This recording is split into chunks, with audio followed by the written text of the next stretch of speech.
At 11:42 on the morning of January 27th, 1945, Staff Sergeant Robert Chun crouched behind the central fire control station of B-29 Superfortress A-Square-52, watching oxygen frost spread across the plexiglass as his formation climbed through 28,000 feet over the Pacific. 22 years old, 11 combat missions over Japan, 0 confirmed kills. The Japanese had scrambled at least 40 fighters to intercept the morning strike on Tokyo.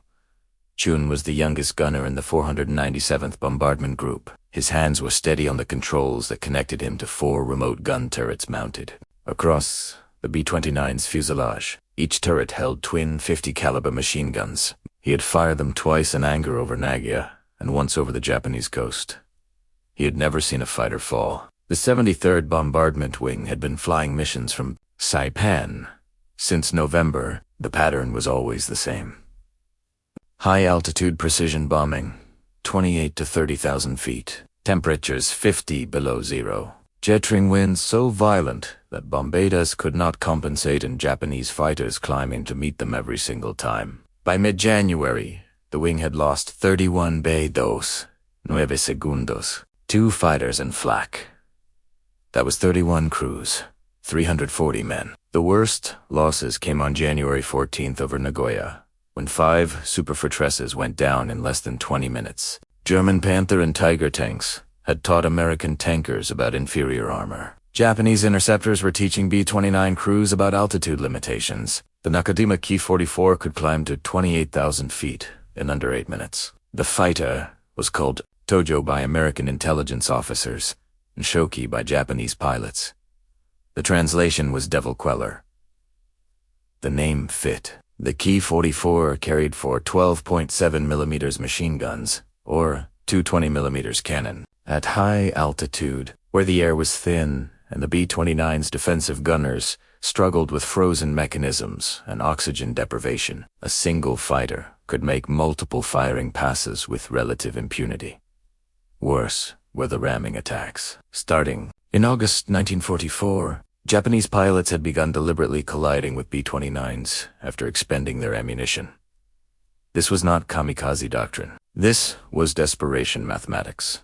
1 fighter for 1 bomber was an acceptable exchange rate when the bomber cost $600,000 and carried 11 men trained for 6 months. The 47th Senti based at Naramasu Airfield near Tokyo operated a special air superiority unit that practiced the tactic. American intelligence estimated the unit had destroyed at least 3 B-29s through ramming and damaged 7 others badly enough to write them off after crash landings. A-Square-52 was carrying 6 tons of high-explosive bombs in her belly. The target was Tokyo's port facilities, where the reconnaissance aircraft had reported clear skies over the primary target.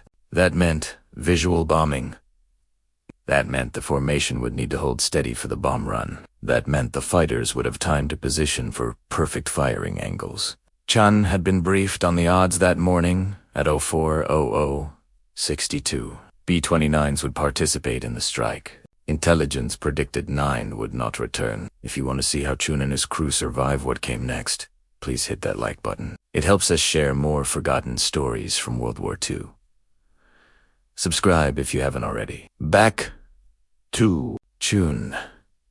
The formation crossed the Japanese coast at 11:58.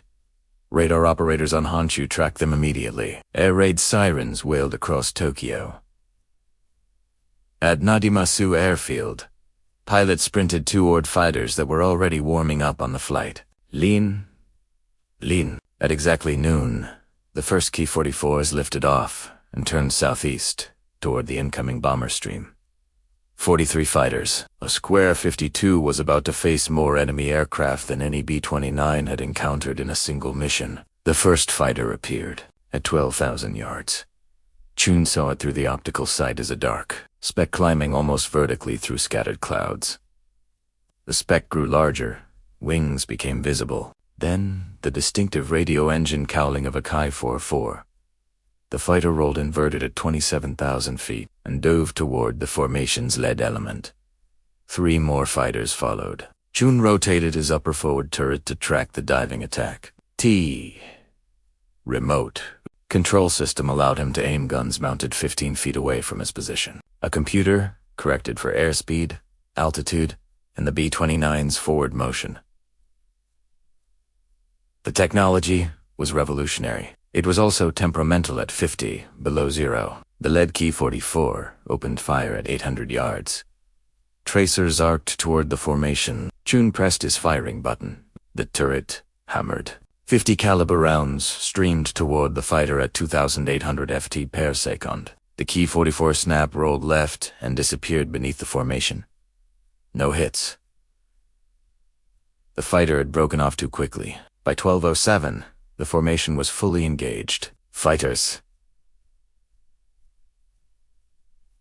attacked from all quadrants. The standard tactic was a high side pass from 11 o'clock, diving through the formation at 400 miles per hour, then braking hard left or right to avoid the B-29's concentrated defensive fire.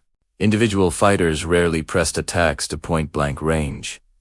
Ramming attacks were different. Chun's aircraft commander called out a fighter at 2 o'clock high. Chun swung the upper turret. A Ki-44 was positioning for a beam attack, range 700 yards. The fighter's nose was tracking a scare-52 precisely. Chun led the target and fired a 3-second burst. The armor-piercing incendiary rounds walked across the fighter's flight path. The Ki-44's engine exploded. Black smoke erupted from the cowling. The fighter rolled inverted and fell away, trailing fire. First confirmed kill. Chun did not celebrate. 2 more fighters were already maneuvering into attack position. The B-29's right blister gunner engaged one with his twin 50's tail gunner. Called out a fighter closing from 6 o'clock low. The central fire control system allowed Chun to slave the lower AF turret to his sight picture. He tracked the target, fired, missed. The tail gunner took over and stitched rounds across the Ki-44's wing root. The fighter shuddered.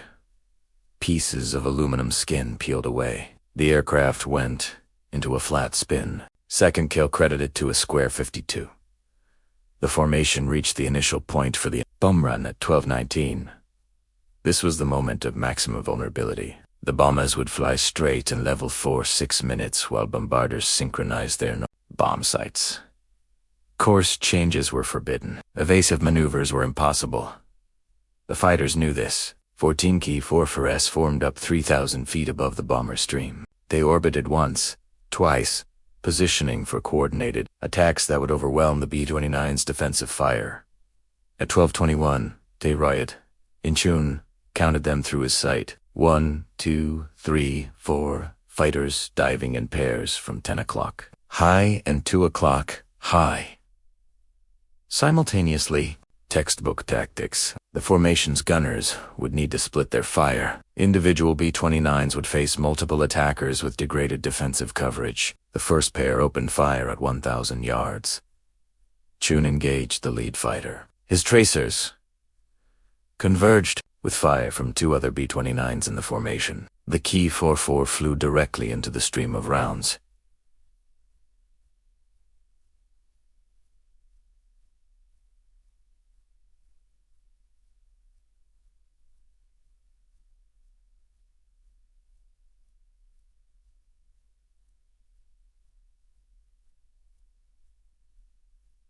His canopy shattered. The fighter snap rolled right and collided with its wingman. Both aircraft disintegrated. 3rd and 4th kills.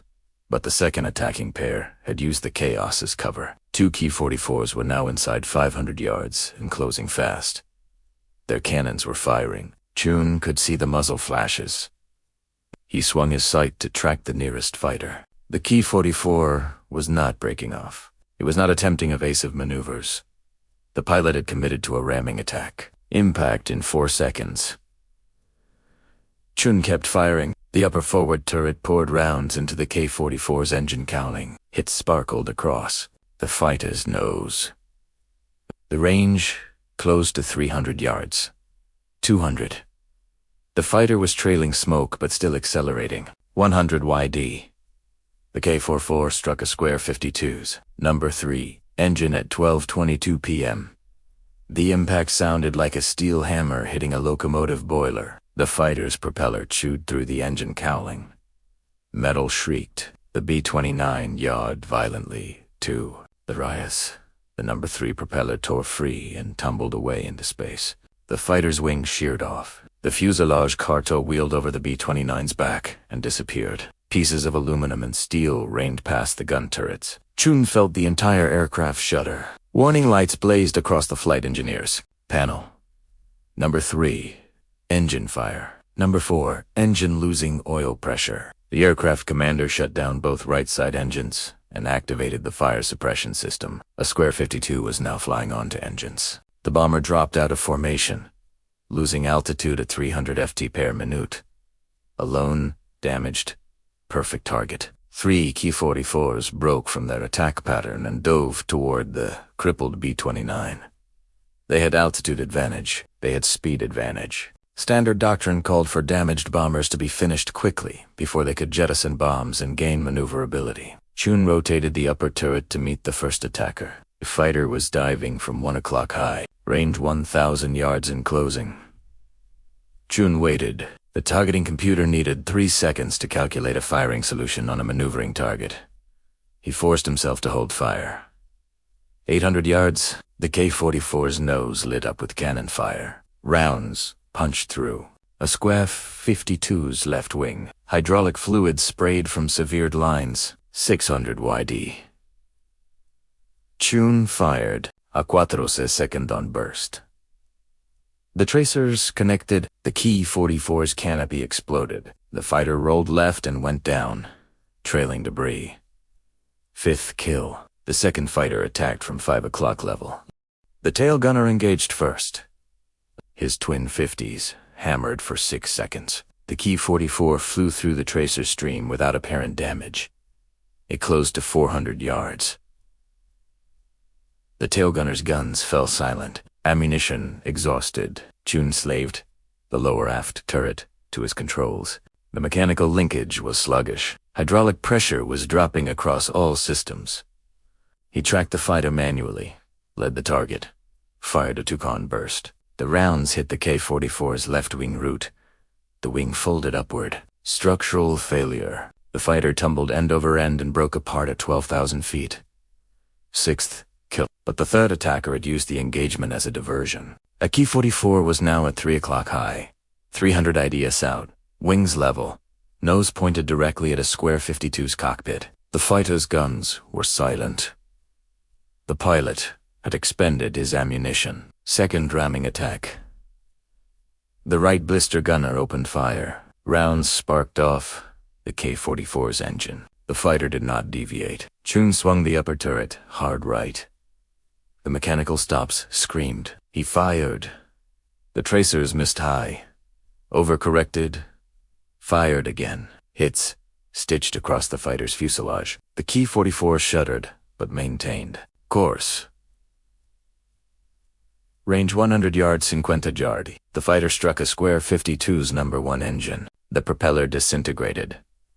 Shrapnel tore through the wing. The number 1 fuel tank ruptured. Aviation gasoline sprayed into the slipstream. The K-44's fuselage broke in half. The tail section tumbled over the B-29's flight deck. The engine and the cockpit section smashed into the left wing and ripped a 6 FT hole in the leading edge. A-Square-52 now had 1 functioning engine. Number 2, the aircraft was falling through 18,000 feet. Airspeed dropping below 160 mph. The wing was leaking fuel. The hydraulic system was failing, and 12 more Japanese fighters were forming up for a third wave of attacks. Chun's hands were numb. The temperature inside the unpressurized gun station had dropped to 62 below zero. His oxygen mask had frozen to his face. Ice crystals covered the optical sight. He scraped them away with a gloved thumb and tracked the incoming fighters. The 12 Ki-44s had split into 3 groups of 4. Classic Wolfpack tactics. One group would feint high, another would attack low, the third would exploit whichever defensive gap opened first. The tactic worked against healthy B-29s with full crews and functional systems. Against a crippled bomber with failing hydraulics and partial gun coverage, it was execution. A-Square-52 fell through 16,000 feet. The single operating engine could not maintain altitude with the damaged wing creating massive drag. The aircraft commander ordered all non-essential equipment jettisoned. Ammunition cans, toolkits, survival gear, every pound mattered. The first group of 4 fighters, due from 12 o'clock high, Chun engaged the lead aircraft at 900 yards. The upper turret responded sluggishly. Hydraulic pressure was down to 30%. He fired anyway. The recoil shook the entire gun mount. Tracers arced toward the diving fighter. The Ki-44 jinked right. Chun tracked. Fired again. The second burst caught the fighter's left wing. Fabric peeled away. Structural members became visible. The wing folded. The fighter snap rolled and went down. 7th kill. The remaining 3 fighters in the formation pressed their attack. They opened fire simultaneously at 600 yards. Cannon rounds and machine gun bullets converged on a A-Square-52 from 3 different angles. The bombardier's compartment took multiple hits. Plexiglass shattered. Frigid air screamed through the fuselage. The bombardier was killed instantly by a 20mm explosive round. Chun ignored the impacts. He swung the turret to track the second fighter. The targeting computer was offline. Hydraulic failure had disabled the automatic compensation system. He aimed manually, led the target based on instinct and 11 previous missions worth of experience. Fired. The burst hit low. Rounds sparked off the fighter's belly. The Ki-44 broke left hard and climbed away.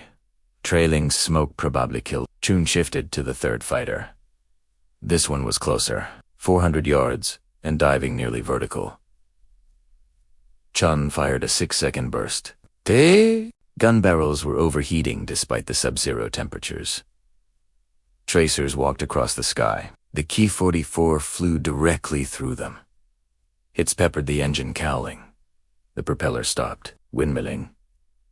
The fighter's nose dropped. It fell past A-Square-52's left wing at 200 miles per hour and disappeared into clouds below. 8th, confirmed kill. The 4th fighter in the group had used the chaos to position for a beam attack. It came in from 9 o'clock. Level, range 500 yards. The left blister gunner engaged with his twin 50s. The fighter jinked, closed to 300 yards. Fired a long burst from its cannon. Rounds tore through A-Square-52's left horizontal stabilizer. Control cable snapped. The aircraft yawed violently. The rudder jammed hard left. The aircraft commander fought the controls. Applied right. Aileron. Reduced power on the single functioning engine to stop the yaw. Chun tracked the attacking fighter as it passed beneath the fuselage. Slaved the lower turret. The mechanical linkage ground and stuttered. The turret rotated 15, then stopped. Hydraulic failure. The tail gunner took the shot. His guns were still functional. Mechanically operated. No hydraulics required. He fired a force second-hand burst as the Ki-44 pulled up from its attack run. The rounds hit the fighter's tail. The rudders separated. The Ki-44 went into an uncontrolled flat spin. 9th kill, credited to A-Square-52's crew. The second wave of 4 fighters was already inbound. High-side attack from 2 o'clock. A-Square-52 was at 14,000 feet and descending. Airspeed 140 miles per hour. Critical, slow. The bomber was approaching stall speed. One engine could not generate enough thrust to maintain controlled flight with a damaged wing and jammed rudder. Chun had 15 rounds remaining in the upper turret's ammunition belt. The lower turrets were offline. The blister positions were low. On ammunition. The tail gunner had perhaps 60 rounds left. For more fighters closing fast, the 4 Ki-44s split into 2 pairs. Combat experience had taught Japanese pilots that damaged B-29s still carried lethal defensive firepower. Coordinated attacks from multiple angles remained the safest approach. The first pair dove from 2 o'clock high. The second pair positioned for a follow-up attack from 4 o'clock level. Chun tracked the lead fighter in the first pair. Range, 800 yards. The upper turret responded to his controls. but movement was jerky. Hydraulic fluid was leaking from ruptured lines throughout the aircraft. He waited until 700 yards, centered the sight, fired his remaining 15 rounds in a single sustained burst. The tracers converged on the K-44's engine. Hits sparkled across the cowling. The propeller disintegrated. Chunks of metal spun away. The engine seized. Smoke poured from the fighter as it rolled, inverted, and fell away. 10th kill. The upper turret's guns clicked empty. Chun's primary defensive position was now useless. He scrambled A through the connecting tunnel to the unpressurized rear section. The right blister gunner had taken shrapnel through his shoulder and could not operate his weapons. Chun took his position. The second fighter from the first pair was already in its attack dive, range 600 yards. Chun gripped the manual controls for the twin 50 caliber guns. No computer assistance, no hydraulic boost, pure physical strength required. 2. To reverse the weapons and maintain aim. The K-44 opened fire at 400 yards. Cannon rounds punched through a Scare-52's right wing. Chun led the target, squeezed the trigger. The recoil hammered his shoulders. Spent casings tumbled into the collection bag. The burst caught the fighter's cockpit. The canopy shattered. The K-44 snap rolled left and fell away spinning. 11. Teache, kill. But the second pair of fighters was already committed to their attack run. They came in from 4 o'clock level, 300 yards apart, firing as they closed.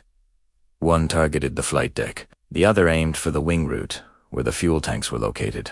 The tail gunner engaged the trailing fighter, his remaining ammunition hammered out in a 5-second burst. Tracers walked across the K-44's nose. The fighter's windscreen exploded. The aircraft pulled up hard and broke off the attack. 12th kill confirmed when the fighter was observed falling through clouds at 11,000 feet, with no visible pilot. The lead fighter in the pair pressed its attack. Chun swung his guns, but the angle was wrong. The blister position could not traverse far enough forward to engage targets at 4 o'clock high. He was blind to the threat. The left blister gunner took the shot. His position had better forward coverage. He fired his last 30 rounds. The burst hit the K-44's left wing route. Fuel spray from ruptured tanks. The fighter banked hard right to break off. The damaged wing could not handle the stress. Structural failure at the wing spar. The wings separated. The fighter tumbled. 13th kill. A square had now shot down 13 Japanese fighters. 1 aircraft, 1 crew. 13 confirmed victories. But, to count, did not matter to Chun. The B-29 was at 12,000 feet and still descending. The jammed rudder made controlled flight nearly impossible. The damaged wing was losing structural integrity, and the third wave of 4 fighters was inbound. These were the last attackers. Japanese fighter pilots operated under strict fuel limitations. Combat radius for the K-44 was approximately 200 meters at combat power settings. The fighters had been airborne for 40 minutes. They had perhaps 10 minutes of fuel remaining before they would need to break off and return to Narimas. 10 minutes was enough. The 4 K-44s formed up in a line of stern formation. Not a diving attack, not a high side pass. They were positioning for sequential ramming attacks. 4 fighters, 4 deliberate collisions. The Japanese pilots had calculated that even if only one succeeded, a Square-52 would not survive. Chun watched them through the blister's small window. The fighters were at 14,000 feet, 2 miles behind the bomber, matching speed and altitude, preparing for their final run. He had no ammunition left. The tail gunner had no ammunition left. The upper turrets were offline. The lower turrets were offline. A Square-52's defensive armament was expended. 4 fighters, 0 bullets. 12,000 feet above the Pacific Ocean. The lead K-44 and the ramming formation accelerated. Range 1 mile. The fighter was diving slightly to build speed. Standard ramming doctrine called for impact velocity of at least 300 miles per hour to guarantee structural failure of the target. Slower collisions sometimes allowed bombers to survive with damage. Chun braced himself against the blister window frame. There was nothing he could do. No guns, no ammunition, no options. The aircraft commander was attempting evasive maneuvers, but the jammed rudder limited his control authority. The B-29 could bank gently left or right. It could not perform the violent jinking that might throw off a fighter's aim. The Ki-44 closed to half a mile. Chun could see details now. The fighter's dark green camouflage, the red Heinum circle on the fuselage, the propeller spinner painted yellow to identify it as part of the 47th centiquarter mile. The fighter's nose was centered on a A-Square-52's vertical stabilizer. Impact in 15 seconds. The Ki-44's engine began trailing black smoke, not battle damage from a A-Square-52. This was mechanical failure. Nakajima 109 radial engines were temperamental at high power settings. Maximum combat power for extended periods caused cylinder head temperatures to exceed design limits. Seizure was common. The fighter's propeller stopped rotating. The engine had failed completely. Without thrust, the Ki-44 could not maintain its intercept course. It began losing speed and altitude. The pilot attempted to restart the engine. Failed. The fighter fell away below a A-Square-52's tail. Its ramming attack aborted by mechanical failure rather than defensive fire. 14th kill credited to a A-Square-52. No bullets fired. No gunner claimed the victory. But the fighter was combat lost due to battle damage stress on an already strained engine. Intelligence officers would later confirm the Ki-44 crashed into the Pacific 18 miles east of Tokyo. Pilot did not survive. 14 confirmed kills. 1 B-29.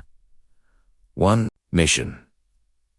The highest single mission total for any bomber in the Pacific theater. The remaining 3 fighters broke off their ramming attacks. Fuel state was critical. They turned northwest toward Nadamasu and climbed away. The engagement was over. A A-Square-52 had survived, but survival at 12,000 feet over hostile territory with 1 engine was different from survival at sea level on Saipan. Chun climbed back through the connecting tunnel to assess damage with the flight engineer. The list was catastrophic. Number 1, engine destroyed by ramming attack. Number 3, engine destroyed by ramming attack. Number 4, engine shut down due to oil pressure failure. Number 2, engine running but showing elevated cylinder head temperatures. Left wing structural damage. Right wing fuel leak. Hydraulic system at 15% capacity. Rudder jammed. Bombardier dead. Right blister gunner critically wounded. Radio compass damaged. 1 life raft destroyed by fighter cannon fire. Distance to Saipan was 1,512 miles. Flight time at current airspeed would be approximately 11 hours. Fuel remaining was calculated at 9 hours maximum if number 2 engine continued operating without failure. The numbers did not work. The flight engineer proposed a solution. Restart number 4 engine. The engine had been shut down due to low oil pressure after the first ramming attack. Not destroyed, not damaged beyond function. Just precautionary shutdown. Running the engine without adequate oil would destroy it within 30 minutes. But 30 minutes of additional thrust might provide enough airspeed to reduce overall fuel consumption and extend range. The aircraft commander approved the restart. Number 4 engine coughed. Cop began running rough but producing thrust. A A-Square-52 accelerated to 170 miles per hour. Asterisk. Still well below normal cruise speed, but sufficient to slow the rate of descent. The bomber leveled off at 10,000 feet. The formation had continued to Tokyo without them. The mission had been completed. Bombs had been dropped. Other B-29s were already turning south for the return flight to Saipan. A A-Square-52 was alone over the Pacific with 2 damaged engines, failing systems, and insufficient fuel. Chun moved the wounded blister gunner to a more comfortable position and applied pressure bandages to the shrapnel wounds.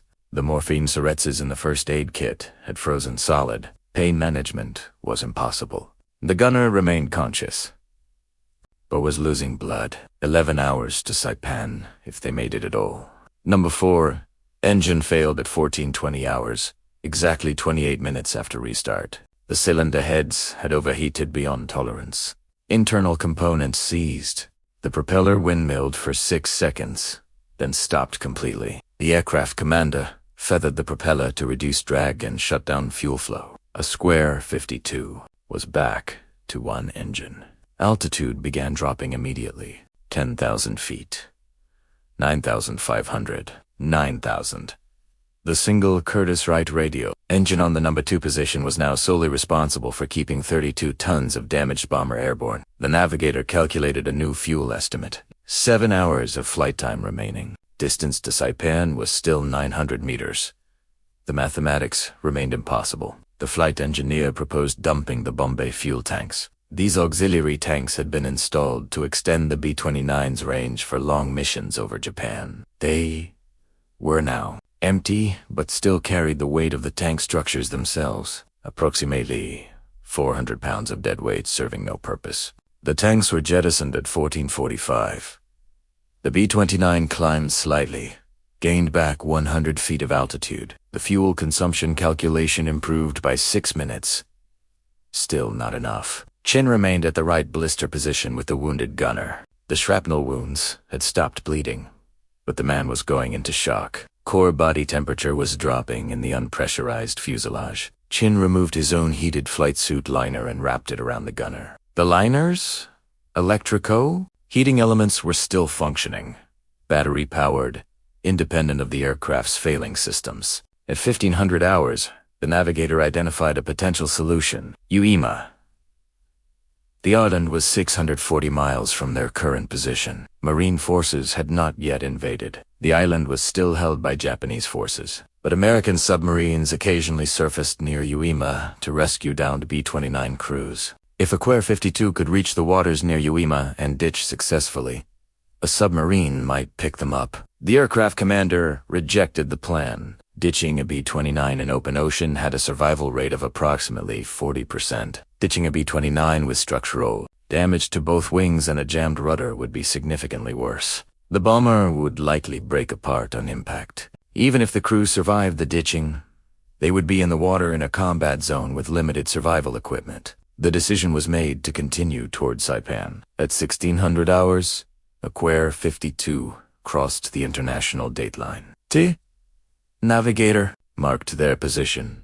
700 meters to Saipan. Fuel for 5 hours and 40 minutes of flight. The gap was closing, but still favored running out of fuel before reaching the island. The flight engineer began shutting down non-essential electrical systems. Navigation lights, cockpit instruments, heating elements, interior lighting. Every system required power from generators driven by the functioning engine. Less electrical load meant less drag on the engine. Less drag meant better fuel economy. The temperature inside the aircraft dropped to -40. At 1730, T-formation of B-29s that had completed the Tokyo mission passed overhead. They were at 18,000 feet, flying in tight formation, all engines operating normally. They were making 270 miles per hour. They would reach Saipan in approximately 4 hours. A-Square-52 was making 160 miles per hour at 8,000 feet. Estimated time to Saipan was 7 hours. Fuel exhaustion was predicted in 4 hours and 50 minutes. The right blister gunner lost consciousness at 1,800 hours. His breathing was shallow. Pulse was weak. Chin monitored him continuously, but had no medical supplies beyond the frozen morphine cigarettes and pressure bandages already applied. At 1845, number 2 engine began running rough. Cylinder head temperature was climbing into the red zone. Oil pressure was fluctuating.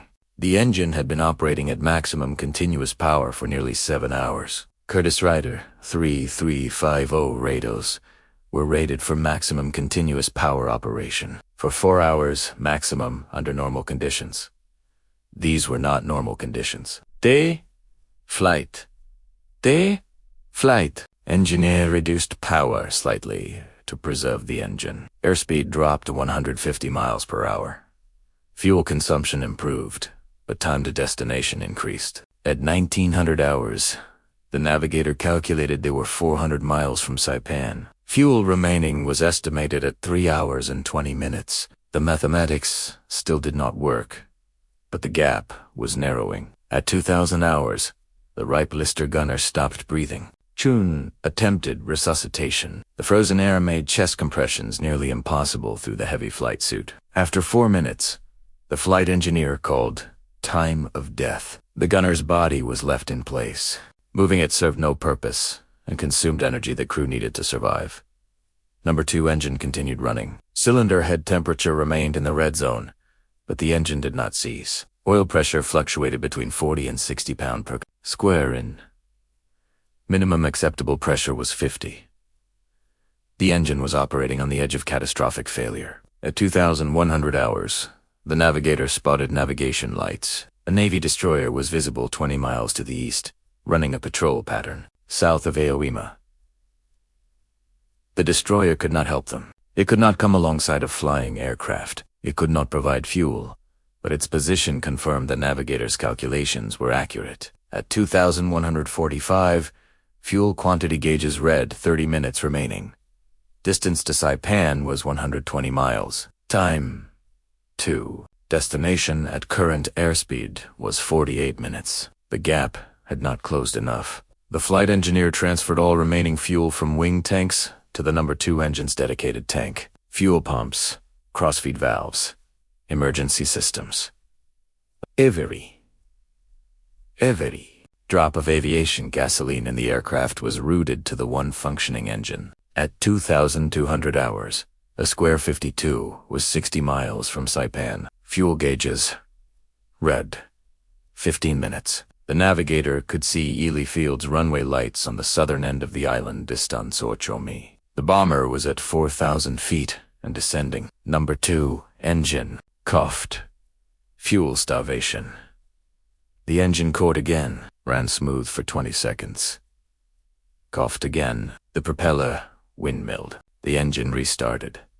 Power fluctuated. 3 miles from the runway, 2,000 feet altitude. The tower at Ely Field cleared A-Square-52 for emergency landing. Crash crews were standing by. Ambulances were positioned along the runway. The landing gear would not extend. Hydraulic system failure. The flight engineer attempted manual extension using the emergency hand crank. The nose gear deployed. The left main gear deployed. The right main gear remained retracted, damaged in the fighter attacks. 1 mile from the runway, 1,000 feet. Number 2 engine quit completely. Fuel exhaustion. The propeller stopped. A-Square-52 became a glider. 32 tons of aluminum and steel with no power and asymmetric landing gear. The aircraft commander aimed for the runway. Airspeed 130 miles per hour. Descent rate 800 feet per minute. Too fast. Too steep. The B-29 crossed the runway threshold at 300 feet. Still too high. The bomber touched down halfway down the runway at 110 miles per hour. The left main gear collapsed immediately. The aircraft slew left. The left wing struck the runway surface. Metal screamed. Sparks erupted. A-Square-52 skidded 1,500 feet and came to rest in the dirt alongside the runway. All surviving crew members evacuated through the rear escape hatch. 10 men. The bombardier and right blister gunner had not survived. The aircraft was declared a total loss. Structural damage was too severe for repair. A-Square-52 had flown 12 mi on one engine, had shot down 14 Japanese fighters in one mission, had survived 2 ramming attacks, had brought 10 men home. If this story moved you the way it moved us, do me a favor, hit that like button. Every single act tells YouTube to show this story to more people. Hit subscribe and turn on notifications. We're rescuing forgotten stories from dusty archives every single day. Stories about gunners and crews who fought with 50 caliber guns and determination. Real people, real heroism. Drop a comment right now and tell us where you're watching from. Are you watching from the United States, United Kingdom, Canada, Australia? Our community stretches across the entire world. You're not just a viewer. You're part of keeping these memories alive. Tell us your location. Tell us if someone in your family served. Just let us know you're here. Thank you for watching, and thank you for making sure Chun and A-Square-52's crew don't disappear into silence. These men deserve to be remembered and you're helping make that.